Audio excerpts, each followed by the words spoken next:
চাওক উমৰাংচুৰ ঘটনাৰ পিছত দেখিবলৈ পোৱা গৈছে আজিৰ দিনটোত কংগ্ৰেছে ৰাজ্যজুৰি যি প্ৰতিবাদী কাৰ্যসূচী প্ৰতিবাদী কাৰ্যসূচী ৰূপায়ণ কৰা পৰিলক্ষিত হৈছে।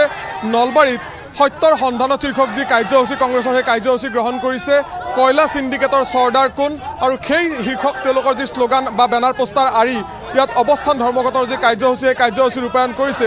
আৰু এই প্ৰতিবাদস্থলীত দেখিবলৈ পোৱা গৈছে নলবাৰী সমষ্টিৰ প্ৰাক্তন বিধায়ক তথা প্ৰাক্তন বিজেপি নেতা অশোক শৰ্মাকে প্ৰমুখ্যে জিলা কংগ্ৰেছৰ যিসকল বিষয়ববীয়া সেই বিষয়ববীয়াসকলে অংশ লৈছে। অকণমান পোনে পোনে আমি তেওঁলোকৰ প্ৰতিক্ৰিয়া লোৱাৰ চেষ্টা কৰিম। অকণমান যেহেতু জিলা কংগ্ৰেছৰ সভাপতিগৰাকী আছে অকণমান আমি জিলা কংগ্ৰেছৰ সভাপতিগৰাকীৰ ওচৰলৈ আহিছোঁ। কি ক'ব বিচাৰিব যিহেতু সমগ্ৰ ৰাজ্যজুৰি আজি এই প্ৰতিবাদী কাৰ্যসূচী ৰূপায়ণ অসম চৰকাৰ হয় হয় বিজেপি হয় হয়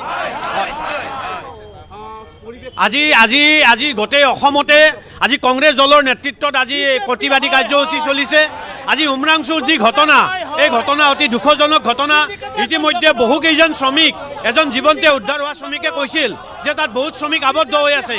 গতিকে আমাৰ দাবী সেই শ্ৰমিকসকলক জীৱনতে উদ্ধাৰ কৰক আৰু মৃত শ্ৰমিকসকলৰ পৰিয়ালক কম্পেনচেশ্যন দিয়ক, চাকৰি দিয়ক।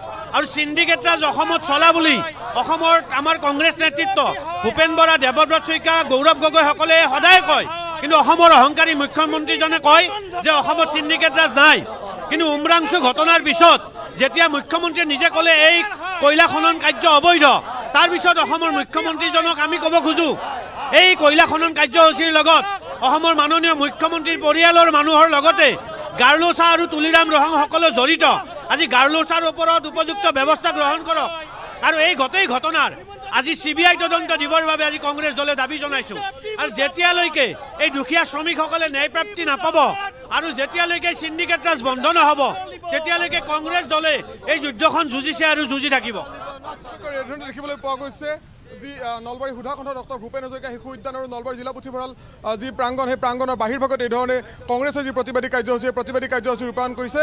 আৰু বেনাৰ পোষ্টাৰসমূহ অকণমান মোৰ সতীৰ্থ পৰাগক দেখুৱাবলৈ অনুৰোধ জনাম। নৰেন্দ্ৰ মোদী মুৰ্দাবাদ, অমিত শ্বাহ মুৰ্দাবাদ, কয়লা চিণ্ডিকেটৰ চৰ্দাৰ কোৰ এই ধৰণৰ যি বেনাৰ পোষ্টাৰ আঁৰি তেখেতসকলে প্ৰতিবাদী কাৰ্যসূচী ৰূপায়ণ কৰা পৰিলক্ষিত হৈছে। অকণমান আপোনাৰ ওচৰলৈ আহিছোঁ যিহেতু আজি গোটেই ৰাজ্যজুৰি সত্যৰ সন্ধানত যি কাৰ্যসূচী আপোনালোকে গ্ৰহণ কৰিছে ইয়াৰ পৰা কি আচলতে আপোনালোকে বাৰ্তা দিব? চাওক, আমি ইয়াৰ পৰা বাৰ্তা দিব নহয়, আমি অসম চৰকাৰক দাবী জনাব খুজিছোঁ যে উমৰাংচু যিসকল মৃত শ্ৰমিক তেওঁলোকক ক্ষতিপূৰণ দিয়ালৈকে সমান্তৰালভাৱে আবদ্ধ শ্ৰমিকসকলক অতি সোনকালে উদ্ধাৰ কৰিব লাগে।